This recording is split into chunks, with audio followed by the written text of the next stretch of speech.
Africa is weak, so that even this magnificent edifice, I suspect, has not been erected by Ethiopian engineers.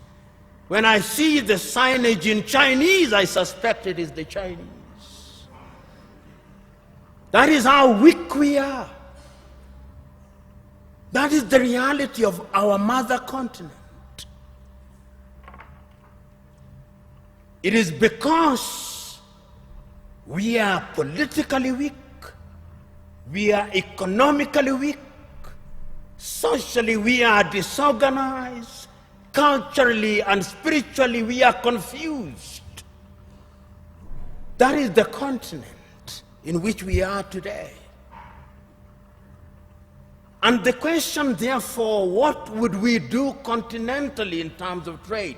In 1980, under the Lagos Plan of Action, and some of you have been ambassadors, some of you, you are now serving cabinet ministers, you will grapple with this on a daily basis. Under the Lagos Plan of Action, Africa sat down in Lagos and said, we are going to improve trade amongst ourselves. 1980, Lagos Plan of Action. Did we do it? No, we did not do it. We did not do it because the European Union was instead engaging us under the African Caribbean, the Lomé Convention of 1975, or the Cotonou Convention of 2000. Africa remains the only continent which is described as Anglophone.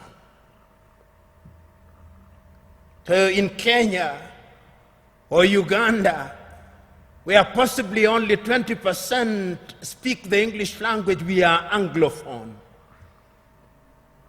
In French, former French colonies, they are francophone. In former Portuguese colonies, they are lusophone. In some Arab countries, they are Arabophone.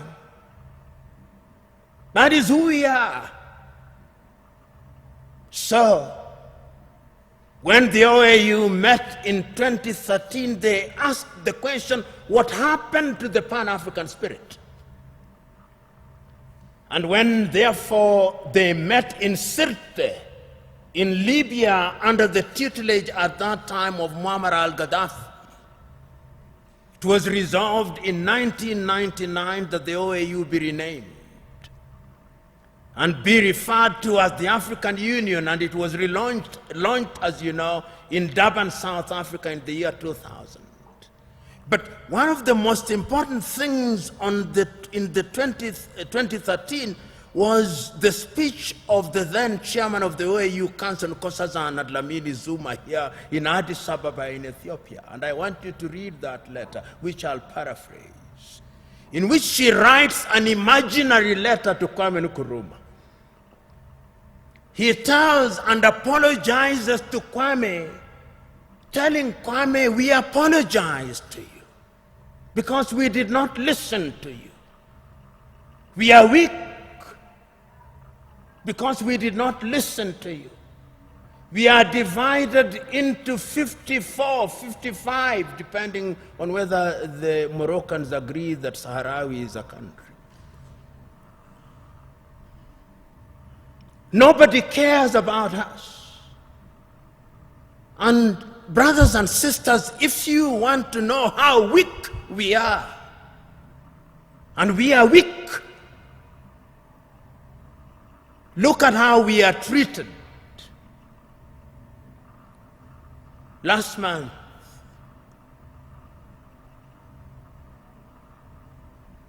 the world met in New York. The General Assembly. When African heads of states and government are speaking, the hall is empty. Nobody bothers because they are saying nothing. And even if they are saying something, it is something that can be ignored.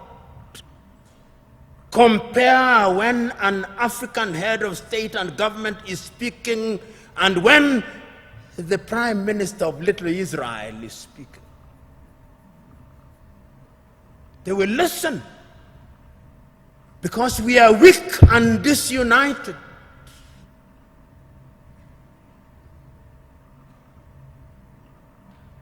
So we have a weak continent because the spirit of Pan-Africanism disappeared.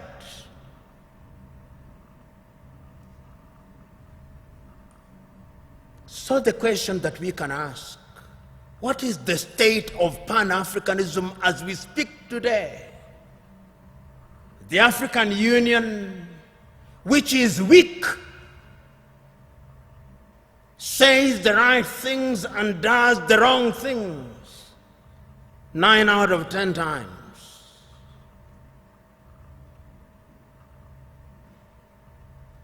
And what are the critical areas in which we are weak?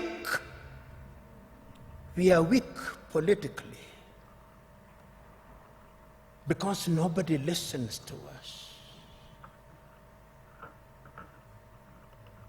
On the 3rd day of March, 1900, on the 6th day of March, 1997, Mwalimu Julius Kambarage of Tanzania, speaking in Accra, Ghana, on the occasion of the 40th anniversary of the independence of Ghana, said, the speech is entitled, "We Unite or We Perish." And Mwalimu says, I want to apologize to Kwame Nkrumah. Those of us who believed in gradualism were wrong. Nkrumah was right. But Nkrumah also did not appreciate the level of suspicion that existed amongst the leaders at that time. Our generation, he says, fought for the liberation of Africa. It is the duty of the new generation to carry the torch forward, he says in his plea. He says that I do not believe that the tribe can be the basis of mobilization in Africa. And he said that as I travel along across the world, people do not care about our Tanzanianness or our Ghanaianness or our Kenyanness or our Ethiopianness. In their eyes, we are all Africans. And perhaps that is what we should use as the building block in order to talk about African unity. But we are not being naive about that unity. Because sometimes when we talk about Pan-Africanism and about African unity, people think we are being too simplistic about it. No, it is not being simplistic and being naive. It is recognizing that as long as we remain the way we are, then Africa in the next 25 years will be recolonized. You know, what is the state of Africa as I speak now? What is the state of your continent as we speak now? Because of our disunity. Because when we are disunited, then it is good for Europe and America. And China progressively. Look at the state of your continent as I speak. Conflicts of one kind or another. I'll name the countries just for you to know how bad it is, because that is how it is. Go to northern Mozambique. The gas that is there cannot be produced because there is conflict. Northern Mozambique. Go to Somalia. Conflict. Here in your motherland, conflict. Go to South Sudan, conflict. Go to Sudan, conflict. Go to Libya, conflict. Go to Central African Republic, conflict. Go to the Democratic Republic of Congo, conflict. Go to Burkina Faso, conflict. Go to Mali, conflict. Go to Chad, conflict. Go to Niger, conflict. Go to Cameroon, conflict. Go to Nigeria, conflict. Do I go on? That is the state of the continent. So that even when we talk about intercontinental trade, you tell me, can you drive from Addis Ababa to Dakar in Senegal? Unless you are Daredevil himself. Which group will not kidnap or ambush you? That is the state of the continent because we are weak and disunited. I fly from Nairobi, Kenya for 1.5 hours. I come from the shilling zone. I go into the birr. 33 currencies in Africa. 33 currencies, none of which is used to conclude transactions anywhere. I come to Addis Ababa, Ethiopia, and I show my shilling. They say, what is this? But let me show the dollar. Oh, this is it. Let me show the euro. This is it. 80% of transactions in Africa are concluded outside of the continent in dollars. So you may have the central bank or the federal bank of Ethiopia, or Mickey Mouse. You may have the central bank of Kenya, Mickey Mouse. You may have all these 54 central banks useless. Because we are not playing in the real league, we are playing in the small league. That is why when the Chinese president summons all our presidents, and they summon them, the letters may be polite, but it's summons. They go to Beijing, tails between their legs, and they are told. Then the Chinese president gives Africa $60 billion. $60 billion. What is $60 billion?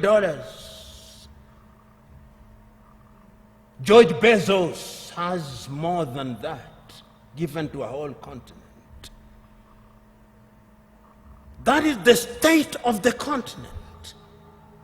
So as you have the honor and privilege of serving in the government of Ethiopia, and as you think about integration, that is the continent in which you are now weak.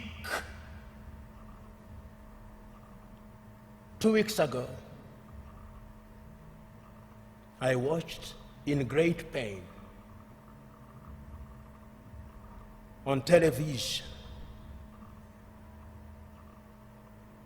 in Bamako, Mali,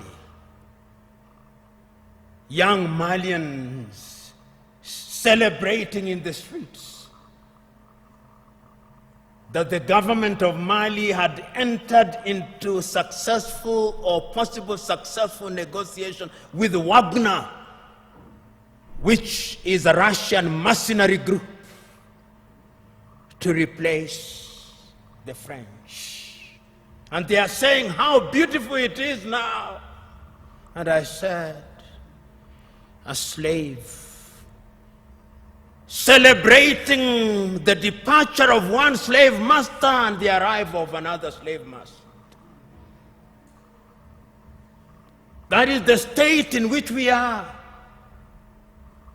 I watched a woman from Nigeria who had been rescued from the Mediterranean around Lampedusa saying, I will not go back to Africa.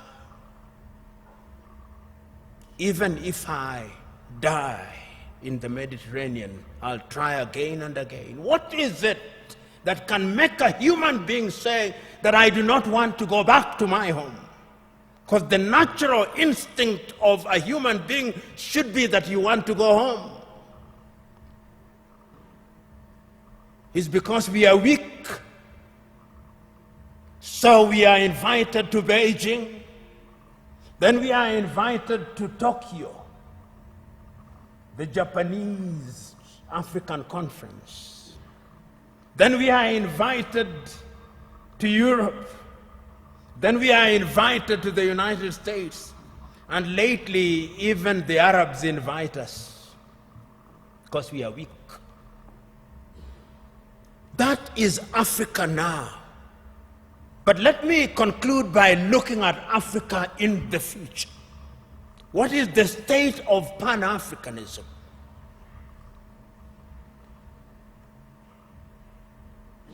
Africa finds herself in a very difficult situation. What Nkrumah feared. Today, many African leaders have gotten used to the trappings of power. And those who speak about power, right? Power corrupts, and absolute power corrupts absolutely. I remember in 1997, I think, I may be wrong about the year, 1995, I think, I was serving as an intern at the Mwalimu Julius Nyerere Foundation in Dar es Salaam. And I had the privilege and honor of driving with Mwalimu Nyerere in Dar es Salaam.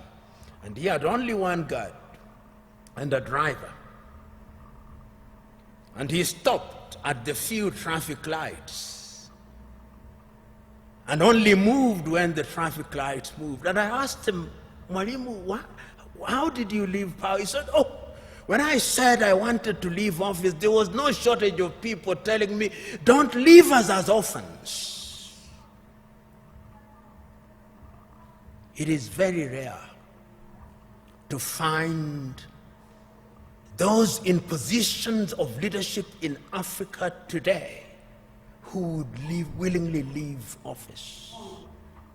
Power in Africa is now sought by hook and crook and retained by hook and crook. Because the trappings of power are good. And permit me, when I am gone, even if I irritate you, in fact, perhaps my intention is to irritate you, so that you reflect upon what I'm going to say. And this is a personal thing. I'll give you an example. When I was appointed as the director of the Anti-Corruption Commission, I drove in the morning in my car with my driver. In the evening when I was leaving, there were 3 cars. Mine, what was allocated to me, and another one in front, and another one behind me, and 12 individuals. And I asked, who are these fellows? He said, these are your security. I said, I don't need my security. I don't need 2 cars, I only need 1 car. Because this thing you call security, this is spectacle. And throughout the period that I served, I had only 1 security and 1 car. And I say this because it is in the nature of power to make you use the things that you don't need. And once you get used to them, then without them, you feel empty and lonely. And you will find them.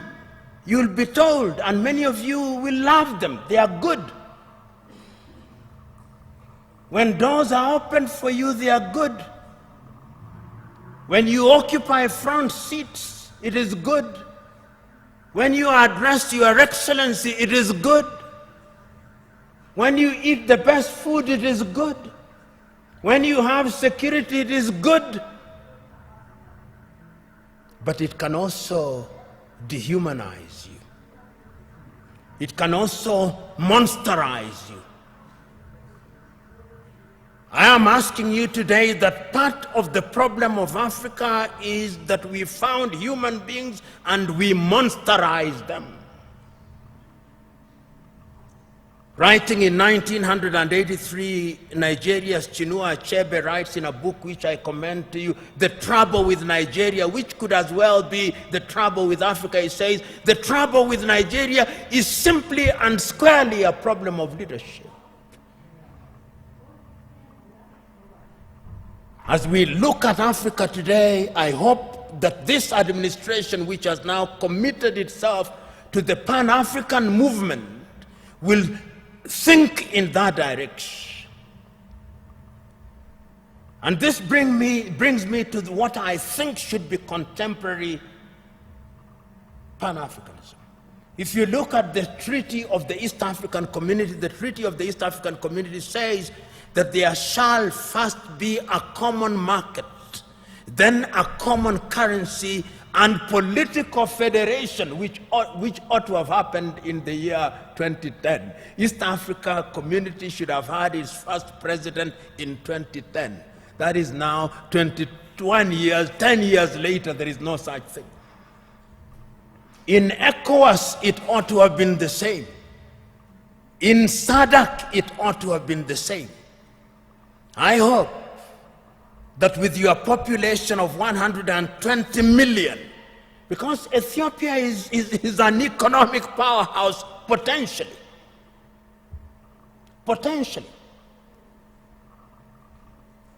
You know, Pan-Africanism, the new Pan-Africanism must have an economic component of it. That is how I understand Africa Agenda 2063. Africa Agenda 2063 says that by the year 2063, Africa will have pulled up her people into a middle-level economy on 7 pillars, economically, politically, and otherwise. And the Africa Continental Free Trade Area suggests to me that we'll have broken all the tariff and non-tariff barriers. Will we be able to achieve those in the spirit of new Pan-Africanism? Will we have one currency? Will we have one passport? We have already said so under the Kigali Agreement that we are going to have one passport. Will we have one telephone code? We have 55 telephone codes. You move from Nairobi 254, you come here, you have another one, you go to Eritrea, you have another one. There is no connectivity in the 21st century. How can you be taken seriously? Those of you in the United States of America, you fly from Boston, Massachusetts to San Francisco in the West, 6 hours, 40 minutes, the code is 1. The tariff is 1. The COVID test is 1. I moved from Nairobi to Addis Ababa, COVID test. If I don't travel this evening, I'll be subjected to another COVID test. I go to Tanzania, COVID test. Uganda, COVID test. Your nose will begin debating with you. In the United States of America, you take one COVID test from Miami and you don't take it as you go to St. Louis in Missouri. I'm talking about very practical things. I come here and I have to go through an immigration. My passport has to be stamped. Somebody in the United States of America does not have to do that. Somebody in the European Union across 27 countries does not have to do that. In China, which is, of course, 1.4 billion, does not have to do that. Until we change all those things, we are going nowhere. So that we have only one telephone code, so that we have only one currency, so that we have only a single immigration, so that we eliminate all these armies. You know, you look at some African countries and they have an army, which complete with 5-star generals, who have never even quelled a street riot, and they are generals.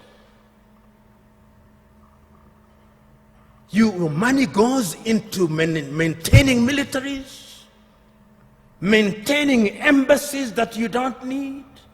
You see why Africa is poor?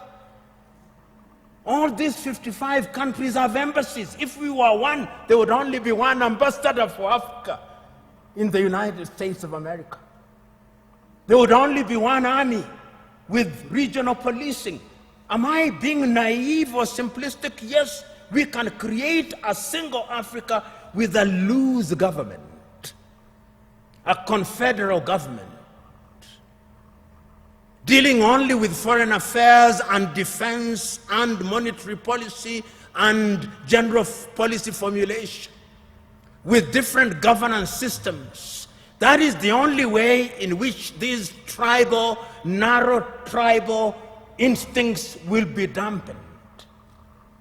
But as long as, and now I want to conclude, if we only see Pan-Africanism as sentimentalism, as a romantic idea about which we debate, and we remain as we are, then this is the Africa that I see. This is the Africa that I see in 25 years' time. Many Africans, either legally or otherwise, will break into different autonomous countries. Many of them. We'll have more than 100 countries in Africa, each claiming self-determination, and is already beginning to happen. Because we will be looking at narrow ethnic agenda as the only way of defining our affairs. Ethiopia will break down, Kenya will break down, Nigeria will break down, South Africa will break down. And look at South Africa. Only last week, the whites in Western Cape in South Africa have delivered a petition to the government in Pretoria saying they want to create their own country. The Democratic Republic of Congo will break down, Libya will break down. The only way in which we can immunize ourselves against all those things is to create a Pan-African nation which allows for self-determination within the nation. And we must redefine terms such as self-determination. Self-determination must mean the ability of a people within a bigger unit to enjoy their culture, to enjoy their tradition, to speak their language. They do it on a smaller scale in Switzerland, those of you who are familiar with Switzerland. And we de-emphasize the presidency, we de-emphasize the prime minister's office.